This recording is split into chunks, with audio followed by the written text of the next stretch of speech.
Block buster కెరీర్కు కావాల్సినంత జోష్ తీసుకొస్తుంది. సంక్రాంతికి వస్తున్న వెంకీకి అలాంటి జోష్ను తీసుకొచ్చింది. అందుకే ఎవరు ఊహించని డైరెక్టర్స్ను లైన్లో పెడుతున్నాడు. ఆల్రెడీ త్రివిక్రమ్తో మూవీ లాక్ అయింది. ఆ తర్వాత చేయబోయే డైరెక్టర్ ఎవరో కూడా తెలిసిపోయింది. సంక్రాంతికి వస్తున్న తర్వాత వెంకటేష్ చేయబోయే సినిమా ఏంటి అనేది ఆల్మోస్ట్ క్లారిటీ వచ్చేసింది. అదే త్రివిక్రమ్ మూవీ. జూన్ 6న మూవీని ఘనంగా ప్రారంభించబోతున్నారట.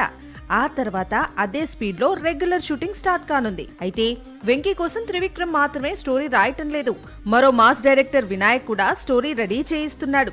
వినాయక్ చెప్పిన లైన్ కూడా వెంకీకి నచ్చింది. కాకపోతే ముందు త్రివిక్రమ్ తో సినిమా పూర్తయిన తర్వాతే వినాయక్ తో మూవీ ఉండేలా వెంకీ ప్లానింగ్ చేస్తున్నాడు. మరోవైపు కిక్ డైరెక్టర్ సురేందర్ రెడ్డి సైతం కొంతకాలంగా వెంకీతో టచ్ లో ఉన్నాడు. ఈ మధ్య ఒక లైన్ వినిపించి ఇంప్రెస్ చేశాడు. కాకపోతే ఇంకా స్టోరీ కంప్లీట్ కాలేదు.